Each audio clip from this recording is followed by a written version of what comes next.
మైసూరు బజ్జీలో మైసూరు లేకపోయినా బజ్జీ అని ఉంటది, బొంబాయి రవ్వలో రవ్వ లేకపోయినా బొంబాయి ఉంటది. ఈ జాబ్ క్యాలెండర్ లో జాబు లేదు, క్యాలెండర్ లేదు, ఏది లేదు. ప్రస్తుతం మనతో పాటు రాకేష్ రెడ్డి గారు ఉన్నారు, బీఆర్ఎస్ పార్టీ సీనియర్ నాయకులు, అలాగే ఎమ్మెల్సీ అభ్యర్థి క్యాండిడేట్ రాకేష్ రెడ్డి గారు. నిరుద్యోగుల గురించి కూడా ఎన్నో సంవత్సరాలుగా పోరాడుతున్నారు. ఈరోజు నిరుద్యోగులకు 60,000 నోటిఫికేషన్ ఇచ్చినాము, ఉద్యోగాలు వద్దురా నాయనా అని చెప్పి రోడ్ల మీద ధర్నాలు చేస్తున్నారు. భారతదేశ చరిత్రలోనే మా ప్రభుత్వం సాధించినట్టు విజయం అని గర్వంగా మన సీఎం రేవంత్ రెడ్డి గారు అంత గ్రాండ్ గా చెప్తే, మీరేం సార్ రేవంత్ రెడ్డి గారు భజనం చేస్తున్నారు, ఇదేమన్నా న్యాయం అనిపిస్తుందా మీకు? మనగల్ల మూడు పందిరేస్తానట, కుక్కతో తాకి పందిరి చెప్పిండట, అట్లున్నది ఈయన కథ. ఈయన ఉద్యోగాలు ఇస్తామంటే మిగతా వాళ్ళందరూ ఉద్యోగాలు వద్దు అని చెప్పి ధర్నాలు చేస్తారు. సిగ్గుండాలే కొంచెం. ఈ రోజు కుర్చీ ఎక్కి 18 నెలలు చూసుకో. ఈ 18 నెలల నువ్వు ఇచ్చిన ఉద్యోగాలు 10,000, నువ్వు చెప్పింది 2 లక్షలు.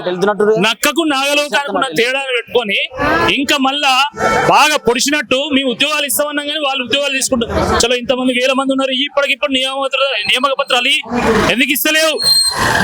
ఆ రోజు నిరుద్యోగులు ఎక్కడ సభ పెడితే అక్కడ పోయినావు, ఎక్కడ ధర్నా పెడితే అక్కడ పోయినావు. ఏం చెప్పినావు? నిరుద్యోగ సమస్యను పరిష్కారం చేస్తాను చేసినావు. ఎక్కడ చేసినావు? కాంగ్రెస్ పార్టీలో ఉన్నటువంటి నిరుద్యోగ సమస్యను పరిష్కరించు. మీరు ఎమ్మెల్యే లైన్లు, ఎంపీ లైన్లు, మంత్రుల లైన్లు, చైర్మన్ లైన్లు, ముఖ్యమంత్రి లైన్. మరి నిరుద్యోగులు ఏమైండ్లు? ఎందుకు ఉద్యోగాలు ఇస్తలేరు? జాబ్ క్యాలెండర్ సంగతి ఏంది? అది జాబ్లెస్ క్యాలెండర్. నిజంగా జాబ్ క్యాలెండర్ మీద మీకు చిత్తశుద్ధి ఉంటే అసెంబ్లీలో చర్చ పెట్టాలా, చట్టబద్ధత తీసుకురావాలి. నువ్వు చంద్రబాబు నాయుడు ఆదర్శంగా తీసుకుంటావు, తీసుకో. నువ్వు చంద్రబాబు నాయుడు ఆదర్శంగా తీసుకుంటావా, ఇంకేం చేసుకుంటావు చేసుకో, మాకు అభ్యంతరం లేదు. మరి చంద్రబాబు నాయుడు అక్కడ ఏపీఎస్సీ క్యాలెండర్ ఇచ్చిండు కదా, నువ్వెందుకు ఇవ్వవు? ఉద్యోగ క్యాలెండర్ కాదు, ఉత్తుత్తి క్యాలెండర్ అది. అలా జాబ్ లేదు, క్యాలెండర్ లేదు. నేను అనేక సందర్భాల్లో చెప్పిన, మైసూరు బజ్జీలో మైసూరు లేకపోయినా బజ్జీ అని ఉంటది, బొంబాయి రవ్వలో రవ్వ లేకపోయినా బొంబాయి ఉంటది. ఈ జాబ్ క్యాలెండర్ లో జాబు లేదు, క్యాలెండర్ లేదు, ఏది లేదు, ఉత్తుత్తి క్యాలెండర్. నేనేమంటున్నా, నోటిఫికేషన్ ఇచ్చింది కేసీఆర్ గారు, పరీక్షలు నిర్వహించింది కేసీఆర్ గారు, ఫలితాలు ఇచ్చింది కేసీఆర్ గారు. కానీ కోడ్ వల్ల ఆయన నియామక పత్రాలు ఇవ్వకపోతే వాళ్ళు నేనేమంటున్నా అంటే, మంది పెళ్లిళ్లకు మంగళారతులు పట్టమంటే ఫస్ట్ ఉంటాడు రేవంత్ రెడ్డి. చెప్పండి ఎందుకు? ఏ దొడ్ల కడితే మాకేంది, ఈ దొడ్ల ఇంత సరిపోతుంది అనుకుంటాడు. ఇప్పుడు ఉద్యోగాలు కావాల్సినటువంటి నోటిఫికేషన్లు ఇచ్చి పరీక్షలు ఈ ప్రభుత్వం రావడంలో, గత ప్రభుత్వం లోపల ఈ నిరుద్యోగ సమాజం పాత్ర చాలా వెలకట్టలేనిది, కీలకమైనది. అది ప్రభుత్వానికి తెలుసు, వీళ్ళకి తెలుసు. మరి వీళ్ళందరూ ఎందుకు ఈ ప్రభుత్వం రావాలి అని చెప్పేసి చాలా బలంగా ఉద్యమించడం జరిగింది. ధర్నాలు, రాస్తారోకోలు, ముట్టడులు చేశాం. ఎందుకు అంటే మేనిఫెస్టో లోపల మేము జాబ్ మా ప్రభుత్వం వస్తే ఉద్యోగాలు, వివిధ రకరకాల డిపార్ట్మెంట్స్ ఉన్నటువంటి వేకెన్సీస్ నోటిఫికేషన్ రూపంలో ఇస్తాము అని ఒక క్లారిటీ గత ప్రభుత్వం వాళ్ళు అపోజిషన్ లోపల ఉన్నప్పుడు, అంటే గత ప్రభుత్వం ఈ ప్రస్తుత ప్రభుత్వం అపోజిషన్ లోపల ఉన్నప్పుడు వాళ్ళు ఇచ్చిర్రు. కాబట్టి ఈ నిరుద్యోగులే కదా ప్రతి గ్రామానికి, ప్రతి మండలానికి, ప్రతి జిల్లాకు అసెంబ్లీ ఎలక్షన్ టైంలో వెళ్ళి ప్రతి ఓటర్ను జాగృతపరిచి, చైతన్యపరిచి గత ప్రభుత్వం ప్రభుత్వాన్ని మార్చాలి, ఈ ప్రభుత్వాన్ని మీరు ఎన్నుకోవాలి అని చెప్పేసి వాళ్ళు జాగృతపరిచారు. ఫలితంగా ఈ ప్రభుత్వం వచ్చింది.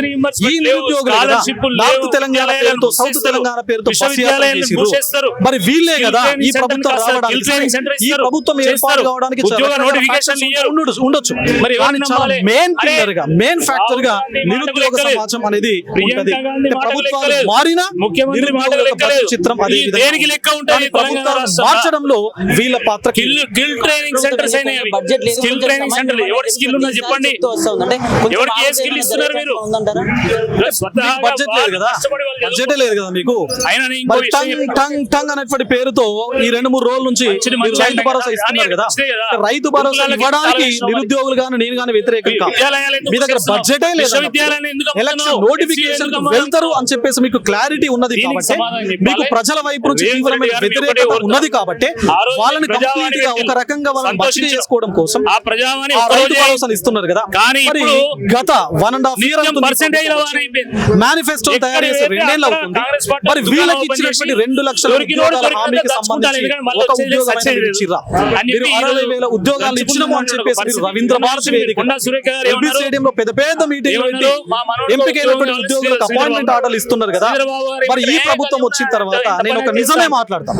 ఈ ప్రభుత్వం వచ్చిన తర్వాత 60,000 అని చెప్తున్నారు కదా, కేవలం 11,000 మందికి మాత్రమే మీరు ఉద్యోగాల యొక్క నోటిఫికేషన్, 49,000 నోటిఫికేషన్ గత ప్రభుత్వం అంటే వాళ్ళు ఇచ్చిన నోటిఫికేషన్ కూడా మీ ఖాతాలో వేసుకొని మేము 60,000 ఇచ్చినామని చెప్పేసి మీరు ఎట్లయిపోయిందంటే చెప్పుకుంటే కానీ మేము ఒకటి అడుగుతున్నాం, మీరు ఈ లోకల్ బాడీస్ కు సంబంధించిన ఎలక్షన్ నోటిఫికేషన్ ఎలక్షన్ కమిషన్ ఇవ్వడానికి ముందు ప్రభుత్వం తరఫున క్లారిటీ నిరుద్యోగ సమాచారం మీ ద్వారా రిక్వెస్ట్ చేస్తున్నాం.